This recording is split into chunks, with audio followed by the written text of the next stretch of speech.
there with the goal of building a self-sustaining city on Mars in about 20 years, stressing that being multiplanetary will vastly increase the probable lifespan of consciousness. On Mars in about 20 years, stressing that being multiplanetary.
Nice. ZULUONE, long-time listener of the show, and I'm going to fix Dave's camera. Night Page and Show Stealer. We haven't even introduced you yet. I got to get the shout-outs. Shout-outs, obviously, to Flat Earthers, Stephen Carpenter, the Deftones. Support the Flat Earth cause to get the coolest hoodies ever.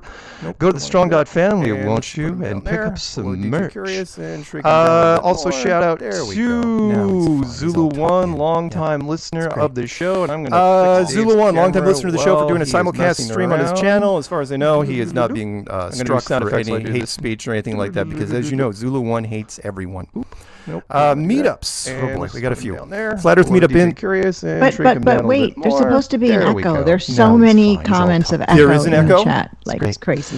ZULUONE, long-time listener of the show, for doing a simulcast stream on his channel. And chat room. No, he is not being struck for any hate speech or anything like that, because as you know, ZULUONE hates everyone. Chat room, can you tell me? All right, I see. Sharp meetup in mentioning, yes, sound check. Okay, guys, listen. I'm listening to you, and I know there's a little bit of a delay. There is an echo?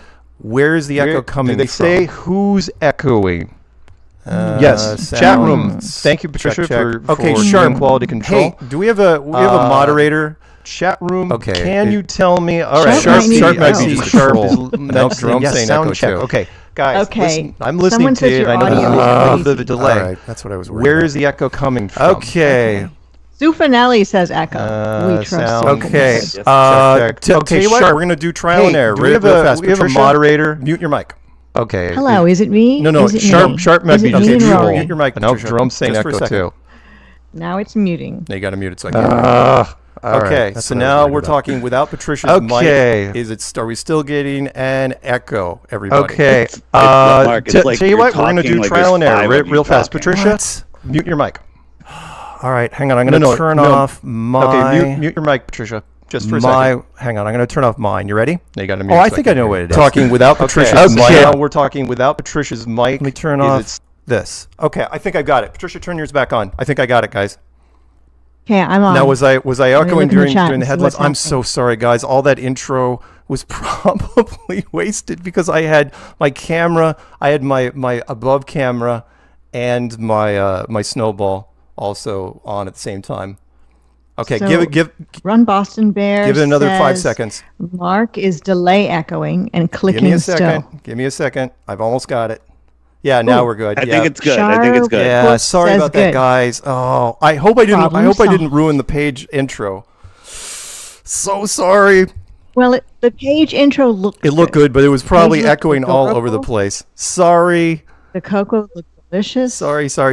Okay, anyway, so just so you guys know, Peanut is off tonight, and so what happened was I turned all the audio mics on, and I turned on my camera mic, and I'm using the mic, and between the two of them, you never have two mics on at the same time. It's super bad. Welcome to year 10 of Strange World. It's a rookie mistake. You hate to say it. Look, it's my first year of running OBS, so you guys shut the hell up.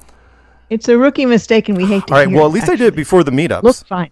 Okay, so meetups. Flat Earth Meetup, Los Angeles, September 22nd. That promo's on my channel. Flat Earth Meetup, Atlantic City, September 13th. That's in New Jersey, of course, and I think ZULUONE and Alex Lowry is going to be there. Go for ZULUONE, don't go there for Lowry, because he's not really a great guy. Meetup in Las Vegas, September 15th. That promo is on my channel. There is a meetup October 1st in Las Serena Restaurant, Puerto Morelos, Mexico. Woohoo! Yes. David Weiss is going to be apparently attending that one. What are you talking? That is my meetup. It's my meetup. It's David Weiss's meetup. So go to Mexico. Ooh, that'll be fun. And visit him at a bar, but don't expect anything fancy because he's going to be at a bar in Mexico. It's not going to. Food's really good. No, the food's really good. Amazing. It is not going to be formal in any way, shape, or form. And then, of course, the Spartanburg, South Carolina, September 27th to the 29th, flatearthfestivals.com. I'm sorry, there's one October 12th in Kansas. All these promos are on my channel. Check them out if you get a chance. While we burned a little bit of the front end of the show, I'm going to play my latest Fast Earth clue, which is called Moon. You guys ready? 60 seconds that might change your life. Here we go. If I can find it on my screen. Right here. So my flat earth friends messaged me and say, Mark, can you do a fast thing on the moon? I said, yeah, I can do a fast thing, so buckle up. The short version is nothing makes sense, not a single thing. The moon is just a big coincidence and a giant plot hole. It's supposedly 2,000 miles wide, bet you didn't know that. It's 400 times smaller than the sun and 400 times closer, which means it fits perfectly in front of the sun during an eclipse. But the eclipse shadow is only 100 miles wide, which is what flat earth people expect. The dark side of the moon means the side we can't see, not that it's dark. Everyone messes that up. Wait, why do we even have a dark side? Because the rotation is perfectly matched. It's also way too big. Most of the craters look like they hit at a 90-degree angle, like the moon was decorated. Explain that. The moon is really bright from Earth, but for the astronauts, it's dark and ashy. Speaking of astronauts, every president since Jimmy Carter has said the U.S. is going back, but no one has even attempted to set foot on the moon since 1972. Let that sink in. The Americans never failed, but no one else even tried? Forget about Artemis. Tell me what happened to the Dear Moon Project. What a joke. Bottom line, the moon itself is a hoax, DJ, because the Earth is actually flat. Do your own research or don't. Whatever. I'm done. Yeah, there you go. So, thank you for DJ for being my creative muse. What's coming next after Moon will be scientism, and I've already got the script in my head. I'll start writing it tomorrow after I cringe and listen to the playback of the show and try to burn the first 3 or 4 minutes. From my Hey, can I mention one more event? Yeah, go ahead. In November 16th, 17th, and 18th in Tulsa, Oklahoma, is the Red Pill Expo, and I will be speaking there. It's a really cool expo, a lot of good stuff. It's run by Edward Edward Griffin, creator of Jekyll Island, and it's going to be an awesome event. So anybody that wants to go there, go to redpillexpo.org. Cool. And one more thing, this is for Patricia, before we introduce our great and wonderful first guest, by the way, on the new Strange World Forecast. Patricia, do you have any people in the chat room you want to shout out that helped us with the audio stuff? And by the way, that's why you're there, chat room. So thank you. Well, I do want to thank somebody that we thought was messing with us, but wasn't, which is Sharp Husif. Maybe I'm saying it wrong, but thank you. Grandpa is here. Josh Mudge, Singe Man, Boston Ray, Mudflood Adventures, Commercial Sound and Video, Sue Finelli, who helped out, Garth Peterson. We have Daniel Keiko and HIM and Andy Kejmar and a bunch of other people who may or may not still be here. ZULUONE is here too. Cool. And for the people that, I know we're going to be getting some late people because I don't know when the debate's going to end. I would imagine here pretty soon. I have not been following it. Unfortunately, I didn't even turn it on before the show. I did. I was listening and to what'd it you think? before the show. Yeah. God, I hate them both so much. Oh, hey, wait a minute. What? But I actually do hate Kamala more. I'll have to admit it, although I don't vote and don't care. But yes. Sorry, one more thing. Yes. I keep. Wait, David. Christian Sanchez, longtime friend of the show from Vegas. He also sent me another Flat Earth T-shirt. So Flattoberfest. This is a large. It's not an XL. So I'll be giving this away to somebody eventually. If somebody drops by and you wear a large, I'd be happy to give it to you. And without further ado, I'd like to introduce. What were you going to say, David? Was it about the debate? It was. I keep getting these text messages saying before the debate, we just want to make sure that you're going to be voting for Kamala. Please let us know. And I just like, do I press stop or do I send? Like, I wouldn't vote for her if there was a gun pointed at my head. There you go. and then I just block, and then I still get another one. Yeah, block's good. Block. Yeah. Block and report. With that, do we even need to introduce you? Yeah, you know what I'm going to. I know, right? Poor Dave. Yeah, I know. He deserves an epic introduction. He's been so patient. This is, if you guys don't know, if you've been living in a cave for X number of years and missed the, what are you up to, 1,500 interviews, 1,600? Do you even know? 1,300. 1,300 interviews, the more than any flat earther in the modern era. David Weiss, the hardest working, currently at least, the hardest working man in flat earth. He works nonstop. He lives, breathes, and thinks flat earth. And we got some stuff to talk about. So, my Jim Brewer episode is airing live, premiering 6 a.m. on Saturday. We went 2.5 hours. Nice. Nice. Exciting. Yeah, he loved it. Nice. And DJ just got a chance to see Jim Brewer.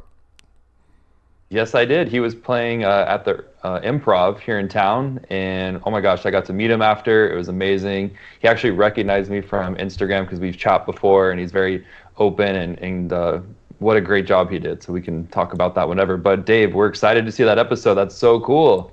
Yeah, no, it was a fun interview.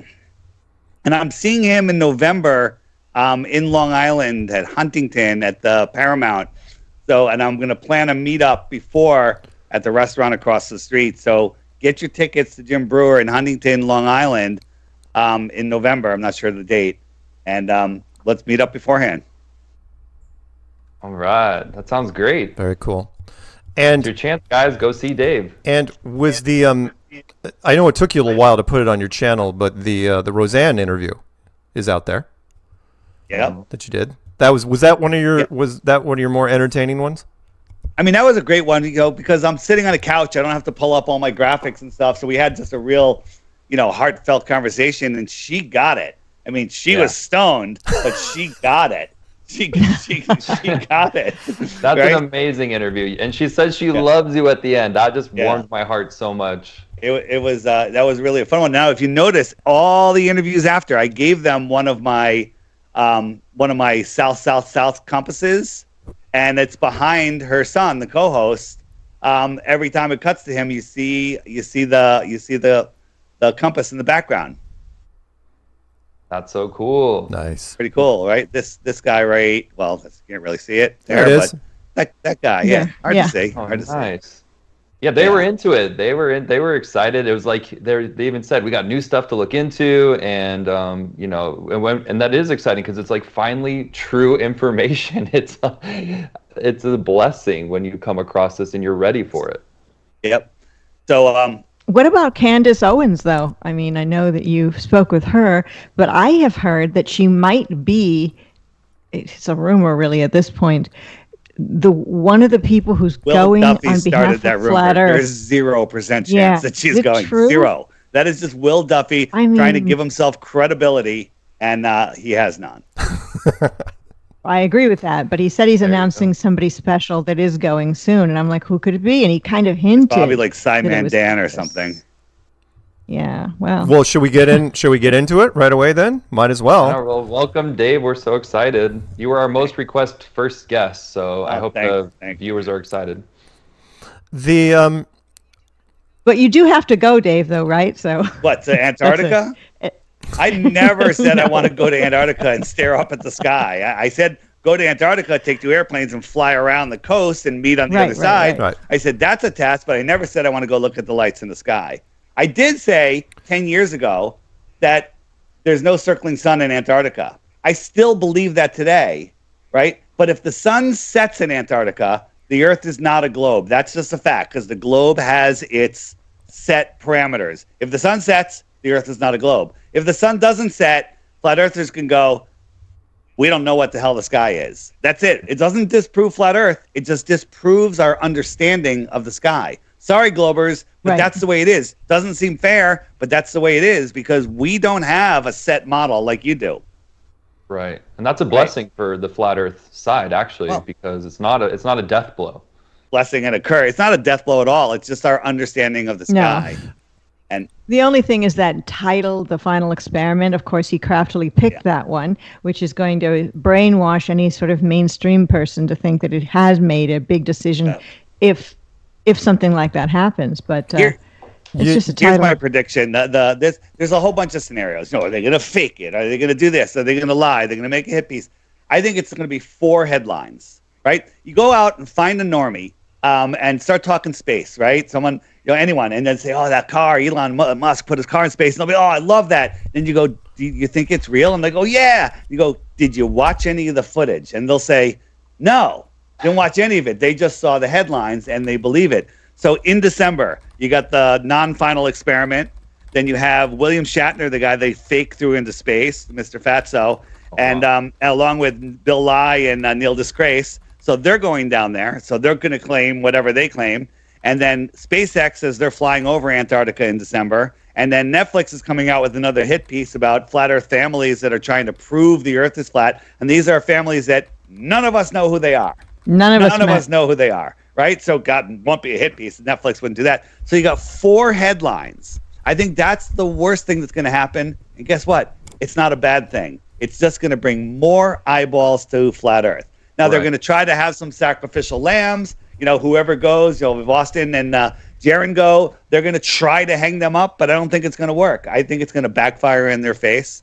And, this guy, Will Duffy, is literally one of the biggest liars I've ever sensed, ever met, and I don't like him.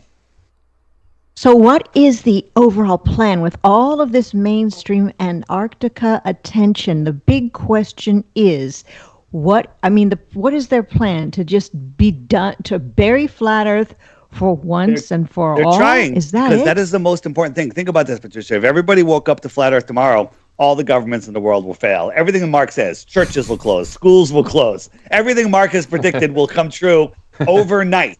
All right, overnight. And so they are not going to let us see the sunset in Antarctica. Now think about this. Let's say on a week on either side of the solstice, there is some sort of reflection that shows a sun going around, right? For 2 weeks out of the year.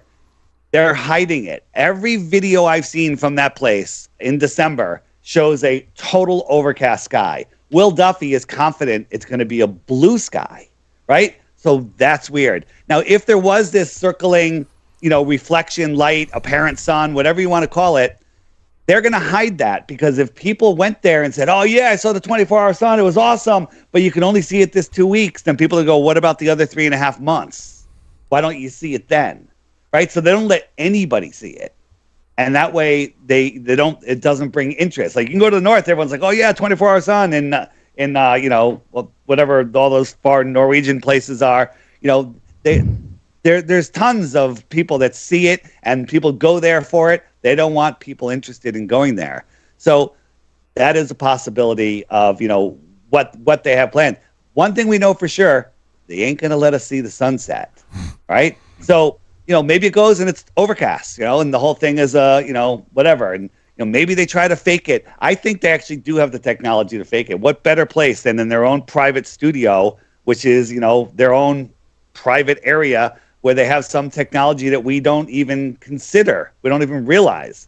That's a possibility. But I just think they're trying to shut it down. It's not going to work. The genie's out of the bottle. There's almost 200,000 people on the Friend Finder, and it's growing super fast. Right. So it's too late.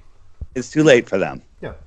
The final experiment 9 years later, it's silly. It's absolutely silly. It's like, really? I mean, the silver bullet, if you didn't find it in the first 2 years, it became irrelevant. I mean, yeah, if you're gunning for some headlines and some social media metrics and stuff like that, my personal opinion, and these guys have heard me say it before, is that, and you kind of suspected this, Dave, was that they won't, because of the money, 9 out of 10 problems in the world are based around money. Because of the money involved, no one's going to be able to come to an agreement.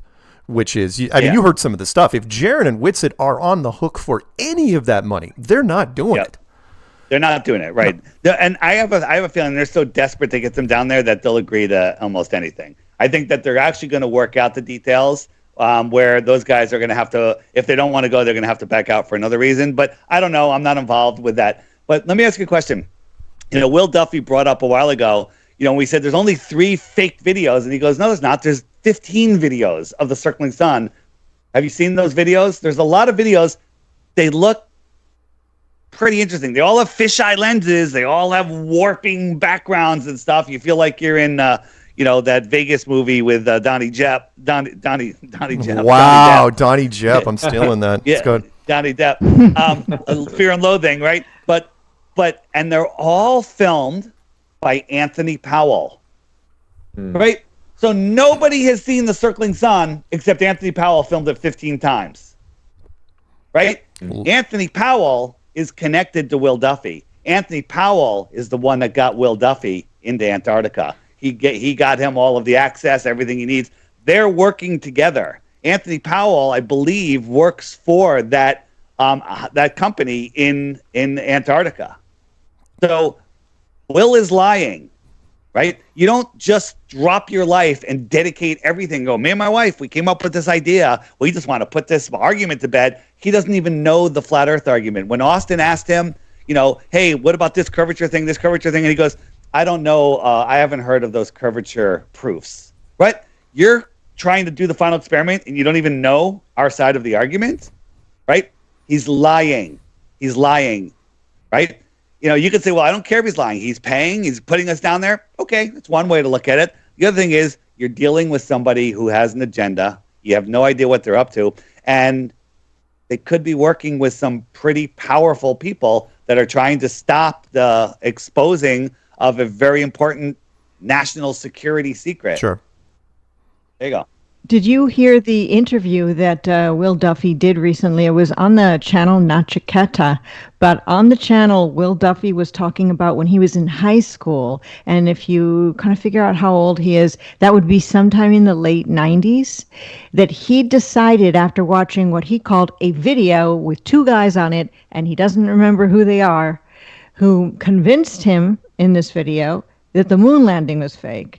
And in high school, he says, he went about and made a presentation to high school, I don't know if it was a class or to an auditorium, that the moon landing was fake. But then he was presented with new information, footage from inside one of the Apollo capsules, that convinced him that the moon landings were real, which is kind of weird because none of those things convinced me one way or the other either way. It sounds like he's making it up to me completely. Anybody that says they like Joe Rogan, there's no way we went to the moon. And then he's like, oh, Neil, great interview. Yeah, we went to the moon. Okay. So I don't know how many times I have to say it. He's lying. Deal with it. Okay? Well, he's lying. I think that's a relief that you have such insight. And I thought the same thing when I saw him. And so obviously I think Austin is savvy. And that's Will just is coming off so diabolical, as if he already knows he's going to have the result that he wants, as if they are plotting something. Right. And so I think it was interesting, Dave, when you said that, what are they going to do? Try to fake the sun down there? I mean, where else is all this money going with NASA? They could be preparing for something huge with all the billions that they've collected over the years and not really going to space. And maybe they are making something out of a sci-fi, horror movie, some giant weapon or some giant fake sun. It's like the sky's the limit. This is my point, guys. People really saying that they can't fake a sun out there. What are they going to hang it from a helicopter, hang it from a balloon? What are they going to do? Pull it on a snowmobile? These are archaic thoughts. This is like people from from 100 years ago not understanding what a flat screen TV is, have no idea. the technology they have in Antarctica is probably so far beyond anywhere else in the world. Because my personal belief is there's cities of advanced people in Antarctica beyond where we're allowed to go. There's lots of stories about it. I have no proof of it. Okay, but we know that they have military technology down there. There's that one Lockheed Grumman whistleblower about the earthquake machine or something, right? You know, and the Pope went there at one point. Everyone goes there at the weirdest times. So if you're gonna have, you know, like, could they fake a sun for everyone in the United States? Absolutely not. Could they fake it for a small theater of people freezing their asses off in tents in a little defined area where perhaps you have a screen in the sky that's a lot closer down there than you do here? Sure. I think that they actually could fake it. So they could fake it. There could be some phenomena where there is an apparent sun that circles around. Joe Hanvey, with his model, he's created where he's got the northern star circling, and then he has 4 quadrants of the same stars going in the opposite direction. They're all reflections, and it looks pretty good. I don't know if it's perfect, but there is a possibility. The thing is, I think that we should have eyes down there. We should be down there with equipment. We should looking at it, but not under the premise of the final experiment. It should be the first observation. How's that? Right. You know, that's it. Ooh.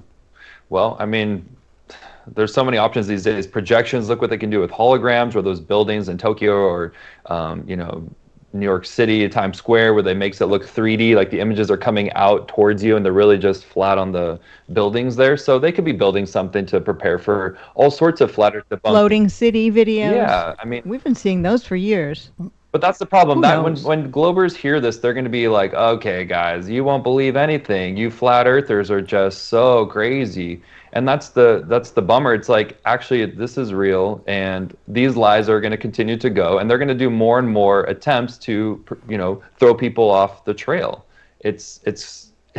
That's freaky, but it's true, right? The tip-off for me will be if mainstream jumps on this whole Antarctica final experiment thing with the same enthusiasm that, and David will remember, and Patricia will remember this, that they jumped on the Flat Earth cruise when that was going to be a thing. You know, when Robbie Davidson was thinking about doing the Flat Earth conference on a cruise boat, and then the next thing you know, the media was like, oh, Flat Earth cruise, and that was a thing. People ran with that. Right. So a quick check in here.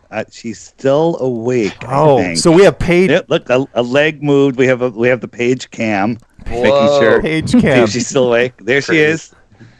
All right. That is. Hey Siri, living room lights bright white. No, you wouldn't. Oh my God. Dude. Oh, dude. There she is. She can't hear us though. Paige. No, she will in about 10 seconds. She'll see us and she could wave maybe. Oh, because she's listening to it in the background? Yeah. Hey Siri, living room lights orange. Say, hey Siri, disco lights. You don't have disco lights, do you? I don't know. Hey Siri, disco lights in the living room. Oh no. No. So just so you guys know that couldn't hear it because there was reverb when I was talking, Paige is wearing her Lady and the Tramp pajamas.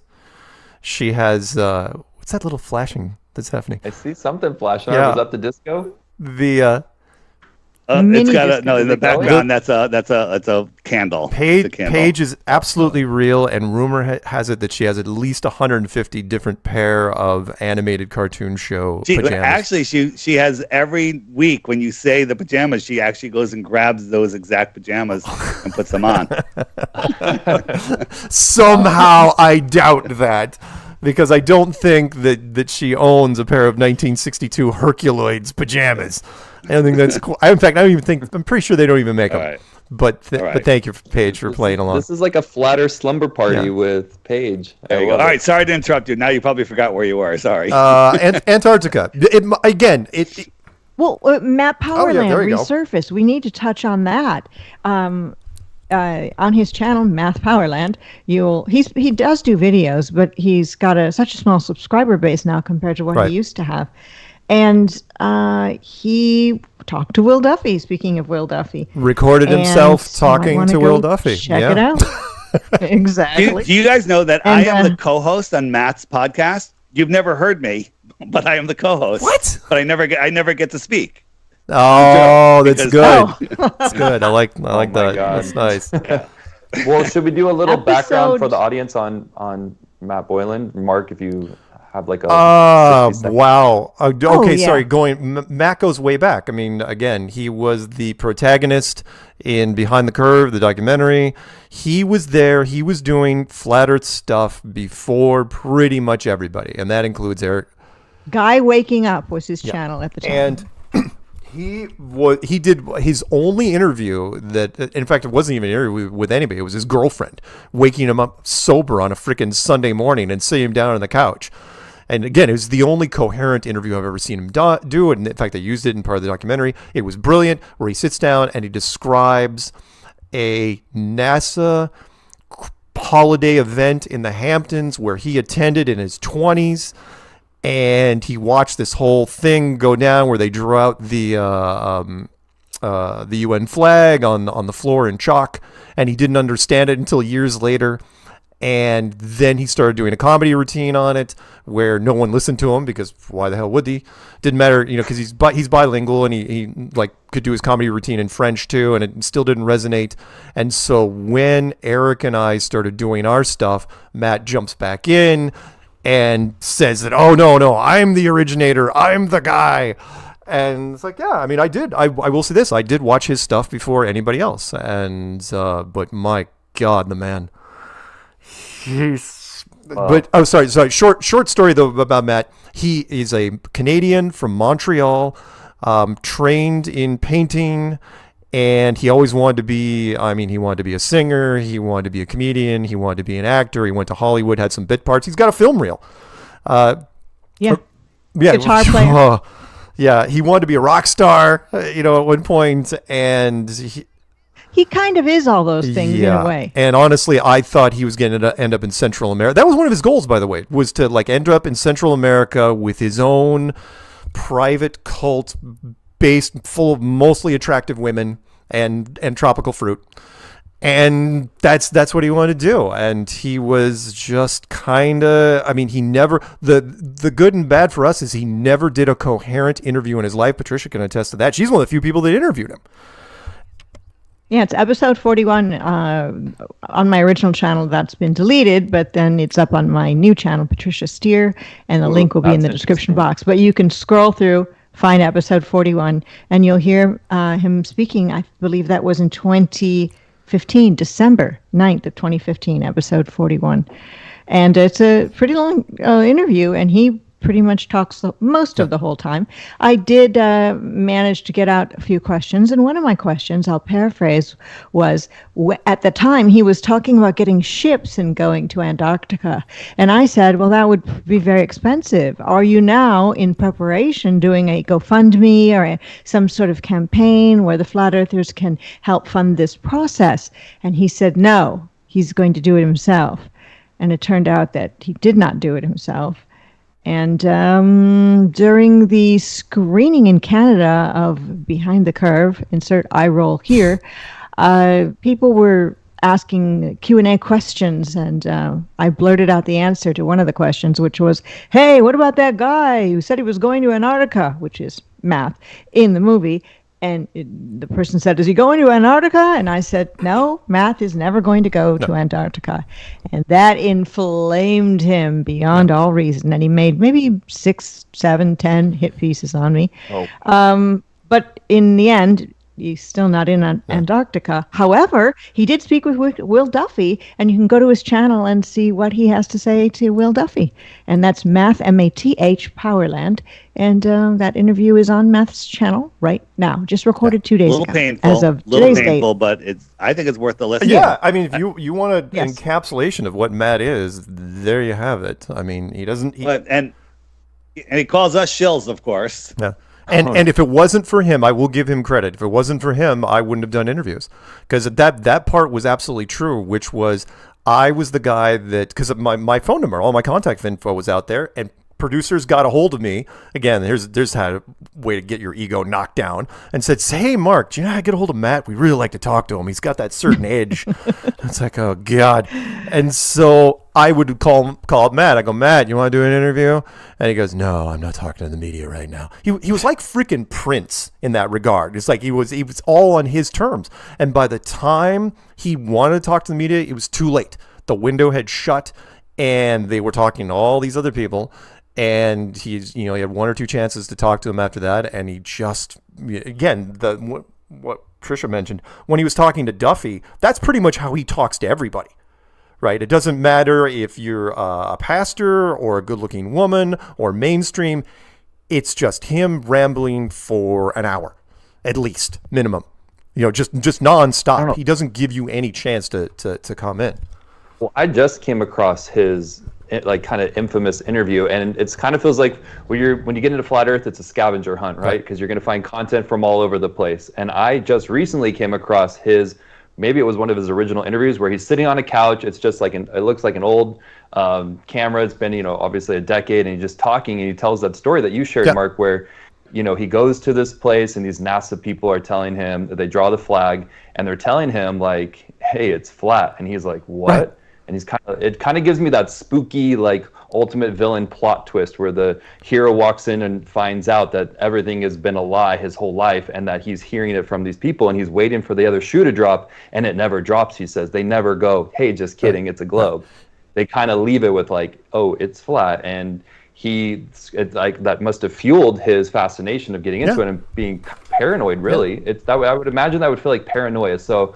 Did all three of you see his stuff? I kind of want to hear from you guys originally, like way back when, because it's so fascinating. Well, Matt, I didn't. I found him way after I found Mark and Eric Dubé, because somebody who was a friend of mine on Facebook said, "You ever heard of Matt Powerland? He's a comedian." And I'm like, "No." And I started searching, and I kept writing his first name wrong because he calls himself Math, but it's really Matt. Anyway, I wasn't able to find the channel, so my friend sent me the link, and I watched his comedy, and that's how I found out about him. But a lot of other people had found out from him first about Flat Earth, so So interesting. Wow. And what about you, Mark? What did you think when you first saw his? Did he have that interview out? Is that what you came across? Yeah. There was very little Flat Earth content. Again, I've got my card over there, where I joined the Flat Earth Society in the summer of 2014. And I was looking, for anybody that I could. He was one of the few people that was making any content on the Flat Earth thing. And when I watched, kind of like you, when I watched that thing where he was sitting on that weird colored couch, I wouldn't even say weird, it was just kind of grungy, like an average loft couch, right? And his ex-girlfriend is sitting behind the camera, wouldn't even get in frame. She's just, and I heard, the beginning, if you heard the whole thing, there was different versions in there, where she basically had to pull it out of him. She's like, "Look, just freaking tell the story." And it was her way of saying, "Hey, look, you're sober now, you freaking drunk. Freaking, just make the video." And I got the same thing. I got the chills, which was, I go, "That's a good story." Yeah, the chills. There you go. I did. I go, "That is a good story." I like the story. And do I think he changed a few things? Yes. Do I think he worked for NASA directly? No. I think he painted a guy's house that worked for NASA. And he took out the degree of separation like many, many people do, which is like, "Hey, were you on that bus that crashed?" "Yeah, I was." No, they weren't. They may have been in the same block. They may have been in the city, but they weren't on that freaking bus. Yeah. And no, I loved it. And he was the guy he was literally the first guy that called me. I just finished Clue number 2, Flat Earth Clues number 2. Nobody had contacted me yet. And all of a sudden he calls me out of the blue. Right, and pretends to be somebody else, right? And I could tell by the voice, it's like, "All right, who are you?" He's like, "No, this is Matt Boyle," and then he talks for a couple hours. Wait, who did he pretend to be? Somebody from some educational administration office. He just made up some. Just playing around? He wanted to see. He was trying to feel me out. That's what he said. Who knows? Maybe he just didn't want to give his real identity. But then he gave me some crap because he goes, "Hey, why haven't you been answering my texts? I've been texting you for the last 2 days." And I go, "Because I don't have a cell phone." And he goes, and a silence on the other end. If you guys don't know, if you don't have a cell phone and somebody texts that number, it just goes off into space. It doesn't bounce back to the phone and saying, text undeliverable. It just goes off into nothing. It evaporates. And that's what was happening. And so he just in desperation picked up the phone and called me. And then, he had all sorts of ideas, and then everything turned south because he goes, you have to join Eric Dubé and I, and we have to form this axis where everyone's on the same page. And it's like, Eric, who? And then only later, Eric's people reached out to me. Anyway, Dave, when was the first time you ran into? I ran into him pretty early, and very interesting story in the couch video, and then I slowly or quickly watched him lose his mind, and attack all of us, and I kind of left him behind. People that say that I'm a shill working for Mossad, they've lost all their credibility. So, And then one day something was up. He saw, and I called him, or he called me. I can't remember. And we started talking. I got in like 2 sentences, and then he just kept talking. I told you earlier, I got on my bike. I went down to the beach. It was like 5 miles away around the beach. I went around. I went all through all the back roads. Ended up back home. Like 2 hours. Yeah. He didn't stop talking for 2 hours. Yeah. And it was just going on. I literally could barely get a or an okay. Yeah. And he doesn't even ask for or okays. Yeah. He doesn't. He just goes. And it's like, what the hell? I mean, I fixed dinner. I think I had a nap. I came back. And listen, besides him being crazy, I think he has some good ideas. They just come off as crazy. Mm-hmm. Right. Yeah. Yeah. Yeah. And he has a beautiful wife and a beautiful son from last well, I heard, anyway. Let's call that what it is, Patricia. I mean, he was hunting for citizenship in the United States. He fled Canada because he didn't want to. He fled Montreal because he didn't want to pay his taxes.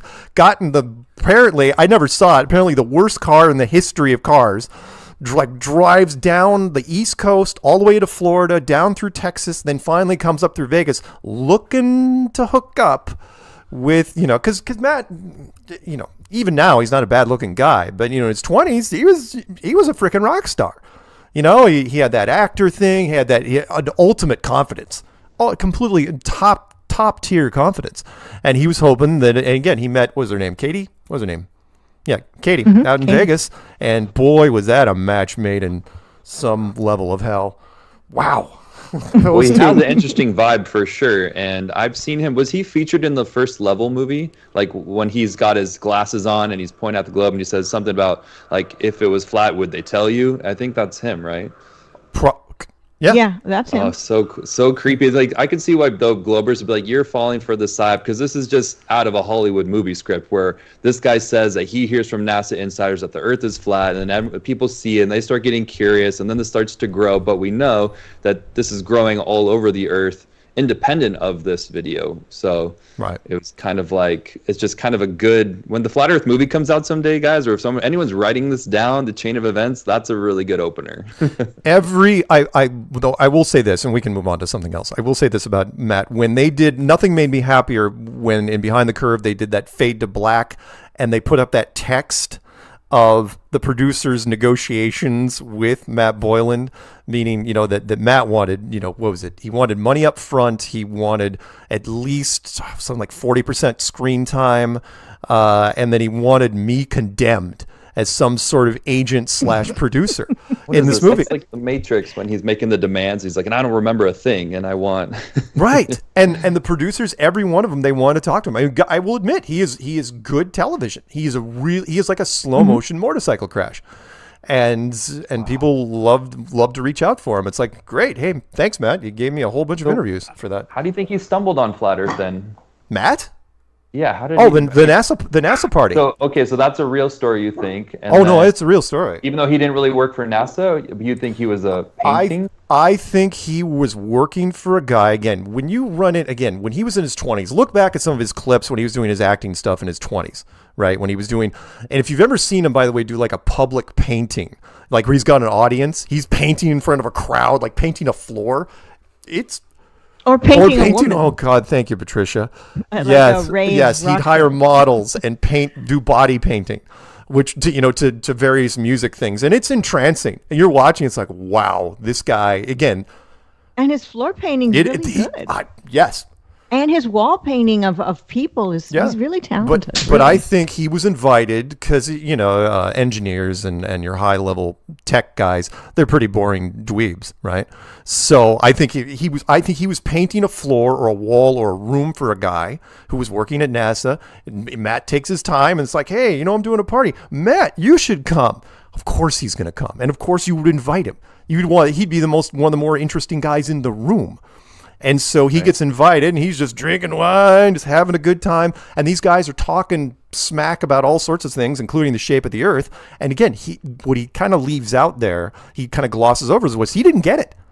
He went, left the party, and years went by, and he didn't get it. It wasn't the next day or the next week. I wonder what triggered him to get it. Don't know. It was sometimes it's like a joke grenade. You pull the pin, goes off, sometimes later.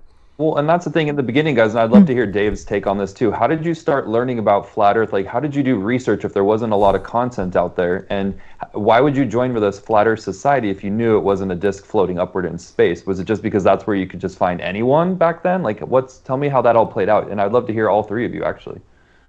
Well, Dave first, because he had conspiracy friends back then. He was doing a podcast. But I know that he was blocking people. Yeah, he was blocking people. We all know he was blocking people. What was the exact question, DJ? So how did you get to learn about Flat Earth if there wasn't a lot of content back then and it was kind of just Flat Earth Society and everyone and I was just... you know what, I've never been to the Flat Earth Society. I mean I might have like a couple of years ago went there and just peeked, but I would see it and just know that it's nonsense. But when I started, there was Mark had some clues out. Eric DeBay had his 200 proofs, I think, and I think Stinky Cash might have been out. I think you started before. You started before the 200 proofs. Right. Oh, yeah. I think that came out later. But there was YouTube.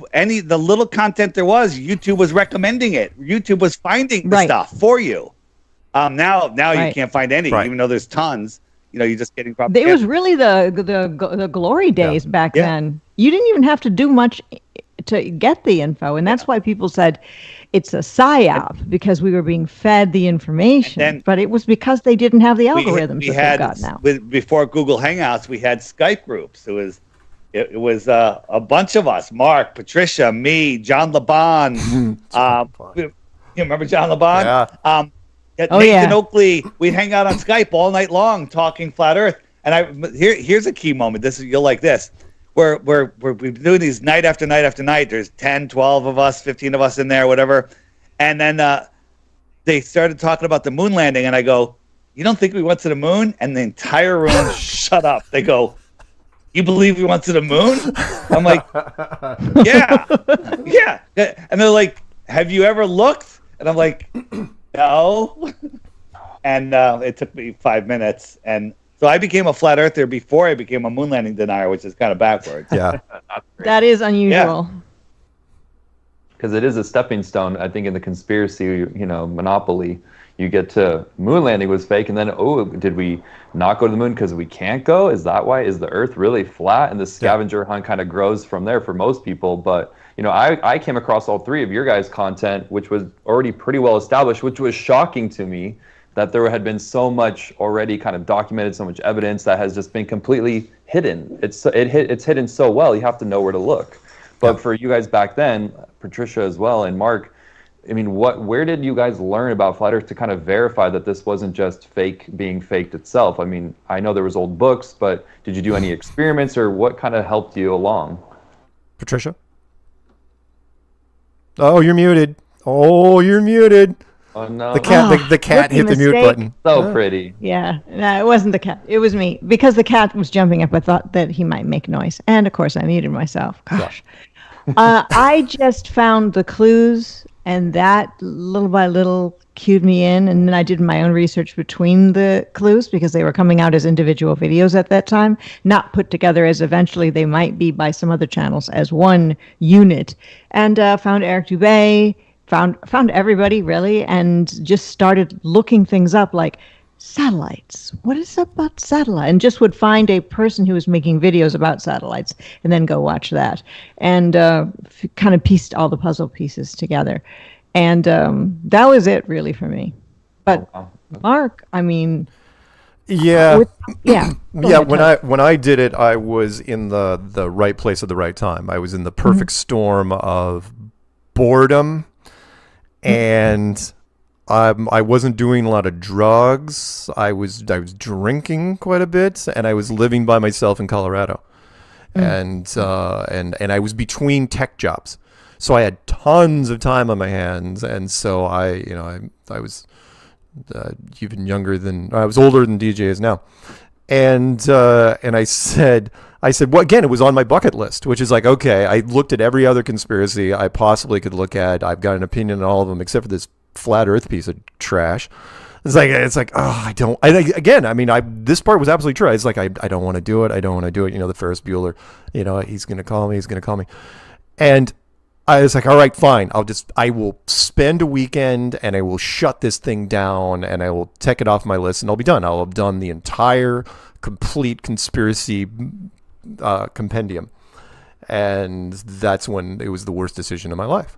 And it's now 2024. Yeah, 9 going on 10 years. You remember the clues are going to be 10 years old in February. Yeah. And it was so nuts to do that, again, what was frustrating for me was I couldn't solve it. I could not solve the globe. And I'm a clever problem solver. And I could not solve it. And so that's when I did even my second worst mistake, which was went to the internet and said, hey, internet, here's all my contact info. Tell me where I screwed up. And so how did you learn about it? What were you coming across? If it wasn't Eric Dubé. Oh, it was Jay. David probably knows some of these. Jay Henning Collegia. There was that channel. That's from Europe. Max Malone. In fact, I gave Max Malone credit in one of my first clues, which was he was the one that kind of got me going in that he goes because he was a big anti-moon guy. Anti-Apollo guy, and he goes, don't look for the mistakes, look for the omissions, look for the things they're not showing you, they're glossing over the plot holes, they're just going straight past and hoping you forget about them. He's the one who made those videos with the helmets that turned right that the looked like motorcycle helmets, the stop motion, and he was the first guy to say, why hasn't anyone, he was the first guy that got me thinking about the fourth wall, which was, why didn't the astronauts take the camera and spin 360? Just walk around in the 360. In fact, he goes, why haven't any of the astronauts taken that to a 360? To this day. And he goes, that's just left out. He goes, they don't talk about it. And then because of him, I started looking at other things, like why didn't the astronauts ever talk about how much air they had left? Never came up. That's such a great question. Ever. Scuba divers, that's all they care about. And astronauts, unlimited, which is why the Christmas, the what's her name? Sunita or whatever her name is. What's her name? Yeah. Sunita. Yeah. How's vacation, Sunita? World class chin. She's up there till Christmas, right? Nobody cares. It's like, how much water? How much food? No, anyone going to open up a panel and show us how much food and water? Where is that stored? Nope, not even just going to go right. It's straight up Hollywood. Right. So these are all really good points that you put in the clues, which are just they seem so well rounded and polished and easy to listen to. Dave, what did you think when you came across the clues? Did it take more to convince you, or were you pretty much going, I'm like eating this up? Like, how did it go for you? The clues made me want to disprove it more. I was like, wait a minute. Wait a minute. Yeah. And that got me on my journey to disprove flat Earth. I mean, when I went into it, I wasn't looking for the truth. I was looking to disprove flat Earth, because flat Earth is stupid, right? And then there it is. What there was no stop. Once you start looking at flat Earth, there's no getting out. There's no out. Yeah. I found it when I got in, there was hardly any women, and I don't think along the lines of how many women are in it or how many women are not in it. I don't think from the perspective of being female, but in retrospect, really not very many women, and even to this day, it's generally more male dominated. But I didn't feel, when I started getting interested in it, that it was male dominated. It's weird. I just thought of it as being, hey, there's these people talking about an interesting subject.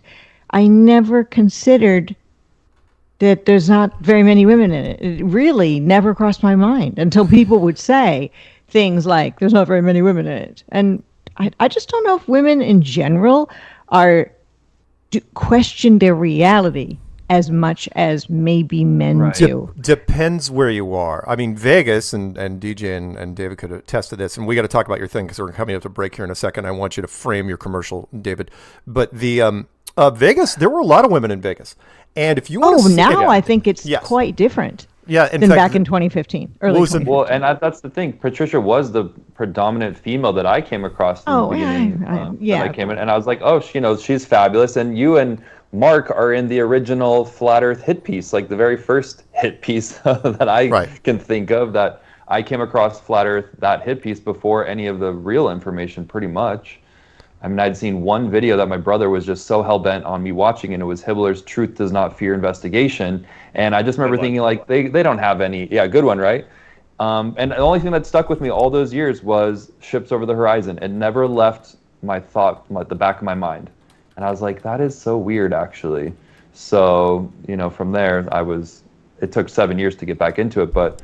Dave, it's fun to hear how your journey got kickstarted, because you go from blocking people to just on fire for Flat Earth. So you're trying to debunk it. When did it start to turn the corner for you? Well, the Ships Over the Horizon is what got me, because I live on the water. I know what I can see with my naked eyes, and that's when the P900 came out. I bought a P900, a tripod, and literally I went to the beach, and the water was calmer than it's ever been. It was cool. There was no humidity. It was like the perfect observation day, and I zoomed in on stuff that there's no way I'm supposed to be able to see.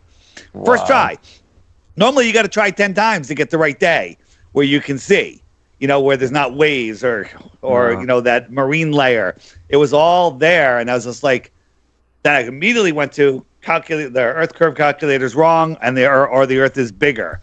Then I found all the problems with if the Earth was bigger, everything else falls apart. Right. So, including NASA's lying, Everything falls apart. I love hearing that about the conditions being perfect. To me, that's divine timing. It's like your individual walk with God, because you've been so upfront with kind of sharing your journey and just how I've watched your progression, your thought process. It changes so beautiful, because it just, Flat Earth does give people hope. That's why more females do enter, because like Mark has said in the past, like Flat Earth is a happy conspiracy. Once you get past the fact that everything's a lie, then it's like, oh, well, what's after that? Oh, you mean love and light and hope, and this place is special and we're designed, and the opens up so much more of a happy ending as the possibility versus this endless spiral expanding space universe where you may or may not come back. We may or may not go out into the stars and populate another galaxy, and we may or may not be better. In fact, we could bring our problems there and be worse. So there's really no guarantee that it's going to get better. But that's why Flat Earth, it's like, oh, this is divine. And so to have those perfect conditions on the lake, that must have just given you the chills of realizing it. Hey, David. Yes. Do this for me, because we're going to do your break. Frame this commercial, because David sent me a special commercial just for this episode. So frame this commercial. Now, can you hear me? Am I muted? No, you're good. You're good. Disappeared. All right. So if you have the app, you probably already saw this button. This is about the airdrop that's happening tomorrow at midnight. So when this show ends, you have 24 hours to put your MetaMask address in the app. And some people say there's no place to put the mask. That's because you need to update your app. If you haven't updated it, the field might not be there. If you don't know what a MetaMask is, watch this video carefully. Watch the video that pops up when you open the app. And do it. It's easy. Anybody can do it. You don't have to know crypto. You don't even have to know what you're doing. And I'm a scammer because I'm giving you 33 million dome with no obligation and no personal information, right? It's like there's people like, I suspected you, and now I know you're a scammer because, I know you're a grifter because of how is giving away free coins grifting, right? So at midnight, if you haven't had your MetaMask in there, you don't get the free airdrop. But all of your referrals from the beginning of time all the way to this Christmas will count, and you get $1.5 million per referral. And then after that, it's $1 million. So sounds like a lot. 33 million is really, it was $10 the other day. I think it's more today. But it could be worth a lot more. So do it. You have nothing to lose. If you don't want to do it, don't do it. All right. It's possible. Got to watch. All right, Dave.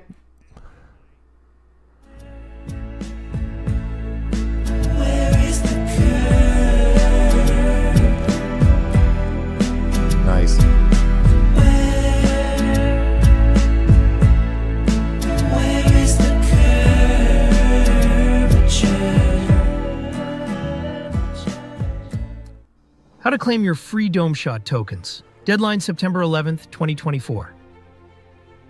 Simply download the MetaMask app from your app store. After installing, copy your wallet address by clicking the copy icon. Then go to the Flat Earth Clock app and open the Friend Finder. Then open the referral section by clicking the middle button on the upper left. Don't forget to customize your referral code so it's easy to remember. Then simply paste your MetaMask address in the MetaMask field. That's it. On September 11th, 2024, the first 1,000 people that had entered their wallet address will receive 33 million Dome Shot tokens. The remaining addresses will get either 33 million tokens or an equal split of the remaining tokens left in the pool of 85 billion tokens. From the beginning of time until December 25th, 2024, you will receive 1.5 million Dome Shot tokens for every referral point you have. After December 25th, 2024, the referral amount drops to 1 million Dome Shot tokens per referral until December 25th, 2025, or that token supply pool runs out. Go to domeshot.io for more details.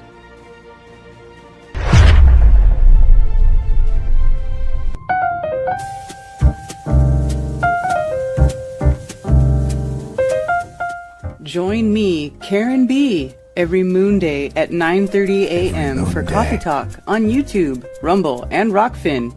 You never know what you'll learn about in the coffee shop. Open topic and open phones, y'all.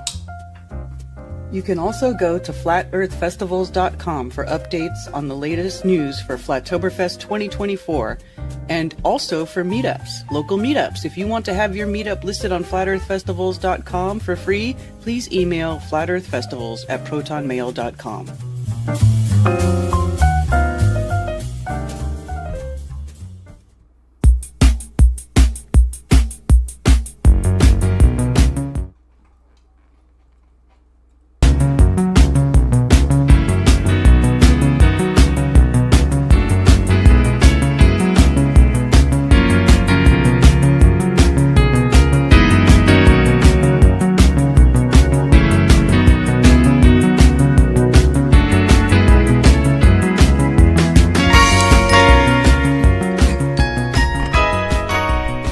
Welcome back to Strange World, part 2 of 2. It's you, me, the always perfect Patricia Steere, the always delightful DJ Curious, special guest, David Weiss. Yeah. So, he's right below DJ, by the way. If in case you didn't know who he was, he's the guy wearing the Make Earth Flat Again shirt and a wonderful medallion. I think, is that an iron coin? This is they're heavy metal. This was silver one. I have a gold one also, and these are made by Kresmic, Kresmic. Nice. Did I spell that right? And Krese, like KRESMIC. I've got one of those. I turned it into a refrigerator magnet, but I don't think it was made by him. Yeah, no, these are like really high quality. They're not that cheap, but they're really awesome, and I love it. It's quite big. So yeah. If you're looking for a big medallion, that's it. Hang it from your rearview mirror, in your car, yeah. whatever you want. You're gonna need like a nice button-down shirt and a lot of chest hair. Yes, Kresmic.com is where you can find them. You're gonna be wearing that's where the shirt comes to. And by the way, that was Joe Jackson stepping out from his album. Night and day. Wait, you're supposed to help me, you guys. Oh no, Patricia was gonna help you on that one. Hey, Dave's going to be Flat Earth billionaire real soon when Dome takes off, and that'll be a solid gold. If I become a billionaire, you guys are going to become multi-millionaires, all right? So so there you go. Yeah. Hey, I downloaded it just in case. I mean, Flat Earthers are either the world's dumbest or this is going to be genius. You know, early on in crypto, that when the Bitcoin blockchain split, they came up with Bitcoin Cash, and I got an airdrop of Bitcoin Cash. I was like, what is this? I didn't even know what an airdrop was. Like, there's no such thing as free money. And I ignored it. Like 4 years later, I looked at my wallet and there was $8,000 in there. I'm like, $8,000? Let me see if that's real. And I cashed it out and I got $8,000. Nice. Free. Whoa. Okay? From an airdrop. So sure. There is a lot of free money in crypto. There really is. the worst case scenario is you'll learn how to open a wallet, you'll learn how to accept crypto, you'll learn how to transfer crypto, and it won't cost you a penny at zero risk. That's the worst thing. Sure. And in this time with the world falling apart and New York City about to fall, you might need to transfer some money real quick without people asking questions. Oh shit. So you're not going to steal our identity, is what you're saying? You don't have to give your identity. You can have a fake name on the app, and the people like, someone's like, I'm not putting my address on a public form. I'm like, it's not your address. Some people put their home addresses in the MetaMask field. Oh no. They literally put their home addresses in. Oh God. Well, hey, so what was your thought process behind this? What gave you this idea, and where do you see it going? It's actually Matt, my co-host, Matt Long, came up with it. And I'm actually going to build an entire e-commerce store on the app where you can use this for discounts on things. You can buy things with it. You can, I may even have ads. Like if you have something you want to advertise on the app, it might cost you $5,000 cash or a small amount of Dome. I'm going to make the cash price ridiculous, and I'm going to make the Dome price also cheap ridiculous. So you can earn some Dome. Hey, you earn some Dome, you get a spot on the app to put your product as long as it's approved. So there will be more and more use cases for it. And then also you can trade it between each other. There'll be we're thinking about some gambling games, like we'll have like poker or something, but you play for Dome. And there'll just be all sorts of different ways to use it over time. It has more use than Dogecoin. It doesn't pollute anything, and you're waking up people. You're minding it. We call it not mining. It's proof of mind, not proof of work. Oh, I like it. It's proof of mind. And the Dome, that's your head too. And the Dome is the limit. They say in crypto, it's going to the moon. Guess what's higher than the moon? Dome. Got it. Got Dome? All right, everybody. People go, it's going to the moon. I'm like, yeah, it's not that far. The thing about crypto, though, they always use rocket emojis and going to the moon words. We need to change that. Yeah. Oh, well. I know. I love you to the moon and back. I guess it doesn't have the same punch. I'm like, yeah, it's not that far. It's not that. Whenever someone says something, I'm like, yeah, it's not that far. It's right there. It's right there. I think I can walk there. It's getting closer, actually. Yeah, what we need is we need to find. Elon doesn't even have a yacht, does he? Didn't he give away all of his houses or something? Wasn't that happening? For a guy... Larry Silverstein has a yacht. He keeps it right outside my harbor. Friggin' 9/11 was good to him. Why don't you go pull it? Oh. Look, if you make a bunch of I see what you did there. Yeah, that's good. That's good. That's good. That's good. Dave, you're going to get famous if you make a bunch of flat earth millionaires. Like those damn flat earthers, they were smart, they were right about this, and they were right about the earth. Yeah, they'll still call me a shill after everyone becomes makes a ton of money. I'm sure people are confused by this of like, why is this even happening? So, explain it. Even if it doesn't become worth, tons of money, it's going to have value and in the app. You'll be able to use it for things, right? Okay. So, people can offer discounts on whatever their products are, and you trade them some Dome. That's going to give it value. The use case for it is really good. So I don't want to talk about it anymore. Do it or don't do it. I'm not telling anyone to buy it, right? But I like it. I like it, and I'm gonna use it. It was easy to set up. I did set up my wallet because you said by September 11th. So hey, you have a chance. Get it done, guys. It is easy. So hey, Dave, I have a quick question. The Mexico thing. Is it really a meetup, or is it just you in a bar? It's me in a bar, but a meetup. There'll be a few people. We're gonna have dinner and have some drinks and hang out and talk. Last time I did it, there was about 10 people showed up. So we'll do it. We'll do it again. That's impressive, by the way. Yeah. That you're just at a bar in freaking Mexico and 10 people show up. Yeah. That's awesome. The app can do that for you. You can pretty much, if you're on the app, have a meetup anywhere. And just make an announcement on it, and boom. What other things are you doing as far as meetups go? I'm doing the meetup with Jim Brewer in North at what the hell's the name of the theater? It's all gone. It's just gone. I've done too many interviews today in Long Island in November. Let's look at his tour schedule. You'll see it. It begins with an H, and the theater begins with a P. That's all I got right now. And so I'm having a meetup in Mexico. I'm going to be at the Red Pill Expo, and on a Mother's Day weekend, I'm going to be in Tennessee or Memphis, Tennessee, at a Patriot conference. I'm speaking there, a 3-day conference. So these things are going to be really fun, and it's going to bring a lot of new people into Flat Earth. These aren't Flat Earth conferences. They're like, you got here. And so, E. Griffin, or G, I keep saying E. G. Edward Griffin. You guys know who he is, right? Right? Yeah. He's the guy that wrote Jekyll Island, right? He's, you've seen him when you see him, but he's like, we need to get a flat earther here. I've been hearing too much about this, and one of the organizers goes, I know just the guy, and so that just happened tonight. I'm booking that, and it's going to bring a lot of new people in.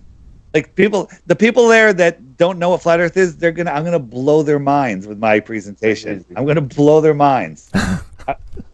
That's exciting. I have the same presentation I did at Anarchapulco, but I've added so much good stuff to it. So much good stuff. I'm gonna have to weed out stuff. There's too much. It's when you have somebody's attention for 45 minutes, there's no way they can't become a flat earther if you got your ducks in a row. That's true. Yeah, it's impossible. It's scientifically impossible to watch my presentation and remain a glober. You're the flat Earth professor, Dave. The Professor of Flat Earth, Dave. Now, I don't want to jinx it because you said don't bring it up, but I'm going to talk in code here. The super secret thing that hasn't happened yet, is that still a possibility that you're not supposed to talk about? Or the thing that was supposed to happen before the Trump thing? The Trump thing? Yeah. It's still in the works. Yeah, it's going to happen. Okay. But it's going to be probably after the election. which means if we're still alive. Yeah. Okay? Yeah, if America hasn't fallen. Right. Yeah.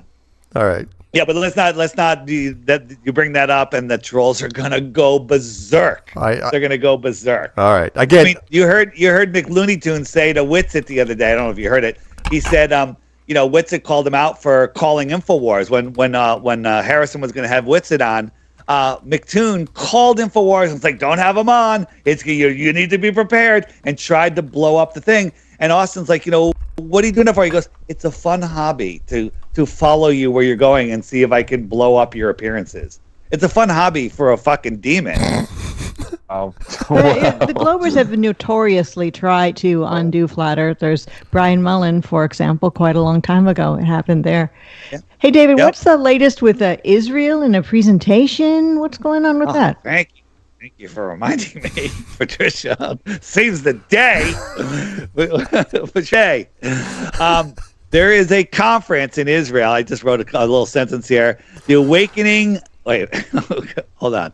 I got to put my freaking glasses back on because I'm completely shot.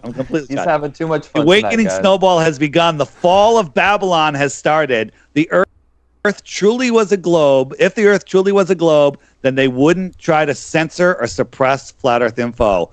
The truth fears no investigation, so I'm glad to invite you all to the Israel. There he goes. There's Dave Weiss talking about Israel. The Israeli Flat Earth Conference on the 19th of November in Kfar Saba.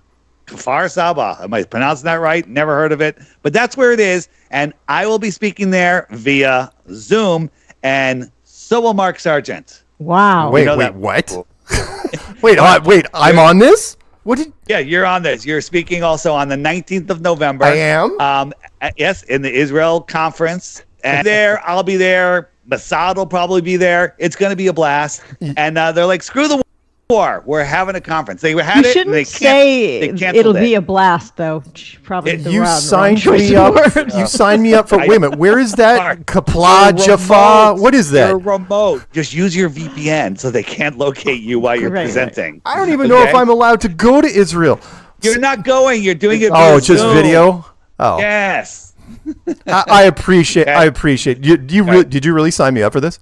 Yeah. Yes. You're really going. You're really on. Okay. I'll get you the details. Thank you. It's on the friggin' 19th. You're speaking for 45 minutes max. Maybe a half. I was just going to ask you, how long do I have to talk? Learn some Yiddish, Mark. Yeah. Do I have to do? Is it interactive or is it just? It's interactive. There you can. There are people that can ask questions. And You know stuff. what? That's do a little Q&A. that's my opening. It'll just me. But I'll just come on and say flat Earth. Any questions? All right. And then I'll just let them go. That's the Israeli conference, November 19th of November. So anybody in Israel or that's going to Israel and you want to go to a conference, go. I mean that doesn't make you a bombing target, right? All right. Well, which is good. Again, you can sign me up for what. And by the way, anybody out there can sign me up for stuff. Just let me know. And thank you, David, for. Wait, but how long ago did you sign me up for this? About just today. Oh, okay. That's Well, not bad. actually, he told me a long time ago, and I was like, "Oh yeah, I'll get to. I'll tell him." All right, I'll and then a month, maybe. A month ago? And then you said I'm on Strange World. Like, well, I'll just tell him we're on Strange World. All right. That's so funny. See, it really is like a flat Earth family, Yeah. guys. For the viewers that are trying to piece this together, it is just kind of off the cuff. So there you go. Okay, one last question about the Israel thing that I did not agree to. What? Who's on first? You or me? However you like it. Logan Paul, I'll let you pick. Logan Paul. I'll let you Thank pick. you, Patricia. Yeah, Yes. you're on right after Logan Paul. Logan Paul couldn't even spell Israel. Don't even start with that. I feel like Mark's a great opener. What? No. David should open, and then. We'll see. We'll see. All right. We'll Because see. that way people could ask me questions about David's slides. You know, it's like David Weiss had all these slides. I have questions because because this isn't like something where you go to and then you're going to be in the lobby and people are going to ask you questions. What follow up? You're just going to have them emailed to you. Right. What? That's cool. No, thank you. I There appreciate it. There you go. So thanks, Patricia, for saving the day because I would have gone. Fuck! Right? I forgot. Forgot to Hey, blindside me. there's flat earthers all Yes. over the world. Yeah. Nice. So there you go. Yeah. By the way, question for you because you got to go over there in person and I didn't. You went to the West UK meetup. Oh, I did. With I did. with Ian. How was that? So I went to. I spoke at his flat Earth social, yeah.